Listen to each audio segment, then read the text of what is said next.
Ano nga ba ang ginawa nila sa akin? Una, hinalungkat ang isyu ng campaign contribution na tinanggap ko mula sa isang individual na may-ari ng kumpanyang nakakuha ng kontrata sa gobyerno. Inipit niya ang budget ng COMELEC sa Kamara dahil dito at binusisi ang di umano kaso kong ito.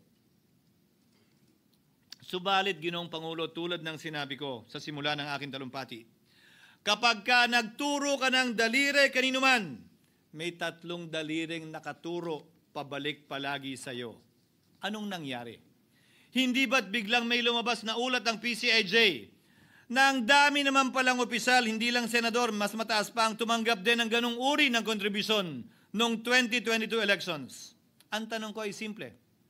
Kung legal at walang mali sa ginawa nila, edi dapat legal din at tama ang ginawa ko. Pero bakit ako lang ang iniimbestigahan tungkol dito? Higit pa doon, Ginoong Pangulo, hindi ba tayon kay Mayor Magalong merong 67 na miyembro ng Kamara na kontraktor? Ito po ay mga miyembro ng Kamara na may construction firm na nakakuha ng kontrata sa gobyerno. Kung bawal talaga ito, ibig sabihin ba niyan, bawal na nilang gastusin ang sarili nilang pera para sa kanilang sariling kandidatura?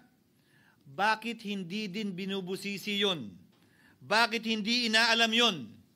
Ako lang talaga?